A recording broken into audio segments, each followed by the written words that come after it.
Guys, welcome to my channel. కొత్తగా నా ఛానల్ని ఎవరైనా చూస్తున్నట్టయితే ముందుగా లైక్ చేసి సబ్స్క్రైబ్ చేసుకోండి. మీరు సబ్స్క్రైబ్ చేసుకోవడం వల్ల నేను చేసేటువంటి లేటెస్ట్ వీడియోలన్నీ మీకు నోటిఫికేషన్ రూపంలో వస్తాయి. గైస్, లేట్ చేయకుండా ఈ వీడియోలో నేనైతే ఏం చెప్పబోతున్నాను అనేటువంటి విషయం మీకు చెప్తాను. అసలు థర్డ్ ఫేజ్ ఉంటుందా? స్పాట్ అడ్మిషన్స్ ఉంటాయా? స్పాట్ అడ్మిషన్స్లో ఫీ స్ట్రక్చర్ ఎలా ఉంటుంది? ఇప్పుడు సెకండ్ ఫేజ్‌లో, ఫస్ట్ ఫేజ్ అండ్ ఫైనల్ ఫేజ్‌లో సీట్ అలాట్ కాని వారి పరిస్థితి ఏంటి? వాళ్ళకేమైనా ఛాన్స్ ఉంటుందా? స్టూడెంట్స్ అంతా థర్డ్ ఫేజ్ కావాలి అని జెప్పేసి అడుగుతున్నారు. థర్డ్ ఫేజ్ పెడితే ప్లస్ ఏంటి? లేదా స్పాట్ అడ్మిషన్స్‌కెళ్తే మైనస్ ఏంటి? అనేటువంటి విషయాలనైతే నేను మీకు ఈ వీడియోలో చెప్తాను. గాయ్స్, వీడియోనైతే స్కిప్ చేయొద్దు. దయచేసి ఎండ్ వరకు చూడండి. అలా చూస్తేనే మీకు ఈ యొక్క ఈ వీడియోలో నేనేం చెప్పబోతున్నాననేది మీకైతే అర్థమవుతుంది. సో గాయ్స్, లేట్ చేయకుండా వీడియోనైతే చూద్దాం. స్టార్ట్ చేద్దాం. మనకు 14థ్ final phase seat allotment release అయింది కదా గాయ్స్! సో, అందులో కొంతమందికైతే ఇప్పుడు ఒక విషయం చెప్తాను. అందులో కొంతమందికైతే అంటే రాంగ్‌గా అవి పడడం జరిగింది గదా!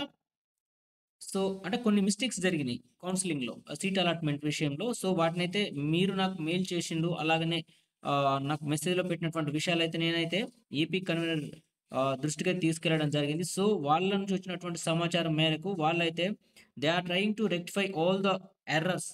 మీకేవైతే మిస్టేక్స్‌గా వచ్చినాయో, ఆ అర్హులైనటువంటి వాళ్ళందరూ కూడా ఆ యొక్క ప్రాబ్లమ్స్‌ని రెక్టిఫై చేస్తామని చెప్పడం జరిగింది. సో, గైస్, ఇక లేట్ చేయకుండా మన వీడియోనైతే అసలు మ్యాటర్‌కెళ్ళిపోదాం. సో, చూడండి గాయ్స్, మనకు 14థ్ రిలీజ్ అయినటువంటి ఫైనల్ ఫేజ్ సీట్ అలాట్‌మెంట్ ఏదైతే ఉందో దాంట్లో వచ్చేసి మనకు 34,000 ఇక్కడ చూస్తున్నారు గదా! 34,000 సీట్లయితే మిగిలిపోయినాయి గాయ్స్. 34,298 సీట్లయితే మిగిలిపోయాయి గాయ్స్. సో, ఈ మిగిలిపోయినటువంటి ఈ సీట్లను ఎలా ఫిల్ చేయబోతున్నారు? థర్డ్ ఫేజ్ పెడతారా? లేదనంటే స్పాట్ అడ్మిషన్స్‌కెళ్తారా?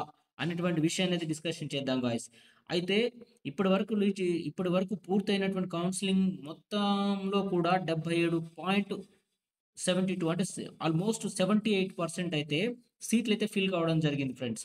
మనకొచ్చేసి 8,000 1,33,726 సీట్లుంటే దాంట్లో 1,01,915 సీట్లు మాత్రమే భర్తీ అయ్యాయి ఫ్రెండ్స్.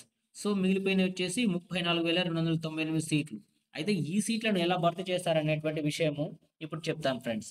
సో, స్పాట్ అసలైతే స్టూడెంట్స్ అందరూ అడిగేది ఏంటి అనంటే, కొంతమందికి మాకు ర్యాంక్ తక్కువగా ఉన్నా అసలైతే మాకు సీట్ అలాట్‌మెంట్ కాలేదు.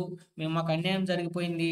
థర్డ్ ఫేజ్ ఉంటే బాగుంటుంది అన్నటువంటి అభిప్రాయాన్ని వ్యక్తం చేస్తున్నారు. కొంతమంది నచ్చినటువంటి కోర్సులలో కాలేజీలో సీట్ రాలేదు. వాళ్ళైతే మాకు థర్డ్ ఫేజ్ పెడితే మళ్ళీ మేము అందులోకి వెళ్తాము. అంటే మాకు నచ్చినటువంటి కాలేజ్ పెట్టుకుంటాం. అందులో సీట్ వస్తే జాయిన్ అయితాము అనేటువంటి దాంట్లో ఉన్నారు. సో గైస్, ఫస్ట్ అయితే మీకొచ్చినటువంటి కాలేజ్ ఏదైతే సీట్ ఏదైతే ఉందో దాన్ని కన్ఫర్మ్ చేసుకోండి. స్లైడింగ్ ఉంటుంది. ఇంటర్నల్ స్లైడింగ్ ఉంటుంది. అంటే ఇప్పుడైతే కాలేజ్ అయితే మారలేరులే గాని ఆ కాలేజీలో ఒక కోర్స్ నుంచి మనం సెలెక్ట్ చేసుకున్నటువంటి ఒక కోర్స్ నుంచి ఇంకొక కోర్స్ అయితే మారడానికైతే అవకాశం ఒకటైతే ఉంది. అదైతే మీకు ఇస్తారు. మీరు లాగిన్ అయ్యి దాన్నెలా చేసుకోవాలి అనంటే, మీరైతే మీ హాల్ టికెట్ నంబరు, మీ డేట్ ఆఫ్ బర్త్‌ని ఎంటర్ చేసి లాగిన్ అయిన తర్వాత దాంట్లో అయితే ఆప్షన్ వస్తుంది. సో గైస్, మీలో ఎవరైనా అది మీ date of birth and hall ticket నాకు పంపించదలుచుకుంటే మెయిల్ చేయండి. అప్పుడైతే నేను మీకు స్లైడింగ్ ఎవరు చేయాలనుకుంటున్నారో దాని గురించైతే, అంటే కోర్స్ మారాలనుకున్నటువంటి వాళ్ళకైతే నేనైతే హెల్ప్ చేస్తాను. సో గైస్, ఇప్పుడు స్పాట్ అడ్మిషన్స్‌కి వెళ్తే ఎలా? థర్డ్ ఫేజ్ అయితే ఎలా? లాభం ఏంటి? నష్టం ఏంటి? అనేటువంటిది విషయాన్ని చర్చిద్దాం గాయ్స్. గాయ్స్, చూడండి, ఫస్ట్ అయితే మనకు స్పాట్ అడ్మిషన్స్‌కి వెళ్తే ఫీజ్ స్ట్రక్చర్ ఏమన్నా మారుతుందా? ఎక్కువ తీసుకుంటారా? ఫీజ్ ఏమన్నా ఎక్కువ పే చేయాల్సొస్తుందా? అని చెప్పేసైతే చాలామంది అడగడం జరిగింది. సో గైస్, ఎలాగో స్పాట్ అడ్మిషన్స్‌లల్లా ఫీజు గవర్నమెంట్ నిర్ణయించిన దానికంటే ఎక్కువగా, అంటే యాక్చువల్‌గా ఏందంటే సీట్‌ని కొనుక్కోవడమే లాంటిదన్నట్టు అది స్పాట్ అడ్మిషన్స్ మీన్స్. అయితే దాంట్లో ఫీజయితే కొంచెమైతే ఎక్కువగా ఉండేటువంటి అవకాశం ఉంది. గవర్నమెంట్ అయితే ఏ కాలేజీకి ఎంత చెల్లించాలి, యూనివర్సిటీస్ వైస్‌గా అయితే, కాలేజ్ వైస్‌గా అయితే కొన్ని ఫీజ్ స్ట్రక్చర్‌నయితే నిర్ణయించడం జరిగింది. అలా అయితే వాళ్ళైతే తీసుకుంటారు. దానికంటే గవర్నమెంట్ నిర్ణయించినటువంటి ఫీజు కంటే ఎక్కువ తీసుకునేటువంటి అవకాశమే ఉంది. ఇది దేనికి వర్తిస్తది అంటే స్పాట్ అడ్మిషన్స్‌కి మాత్రమే వర్తిస్తుంది గాయ్స్.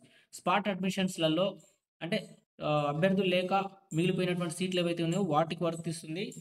సో గాయ్స్, ఇదైతే స్పాట్ అడ్మిషన్స్‌కి సంబంధించి. స్పాట్‌కెళ్తే మాత్రం ఫీజ్ స్ట్రక్చర్ అయితే పెరిగేటువంటి అవకాశం ఉందని చెప్పేసి తెలుసుకోవచ్చు ఫ్రెండ్స్. సో, థర్డ్ ఫేజ్‌కెళ్తే ఏమైతదంటే గవర్నమెంట్ నిర్ణయించినటువంటి ఫీజ్ ఏదైతే ఉందో దానికి ఫీజ్ రియంబర్స్‌మెంట్స్ వస్తుంది గాయ్స్. ఫీజ్ రియంబర్స్‌మెంట్స్ వస్తుంది. అలా మరి స్పాట్‌కొస్తదా అంటే స్పాట్ అడ్మిషన్స్‌కి ఫీజ్ రియంబర్స్‌మెంట్ అనేది రాదు. సో, గాయ్స్ ఇక్కడ మనం ఏంటంటే పేమెంట్ సీట్ అన్నట్టు. ఇక్కడ మనం సీట్‌ని పర్చేజ్ చేస్తున్నట్టే.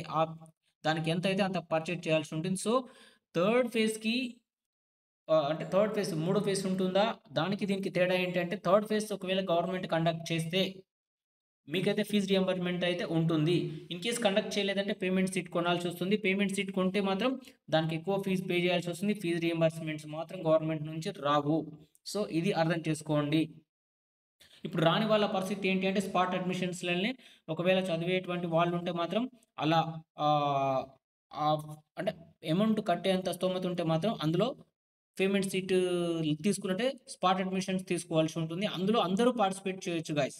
సో, విద్యార్థులందరూ కూడా థర్డ్ ఫేజ్ అయితే డిమాండ్ చేస్తున్నారు గదా గాయ్స్!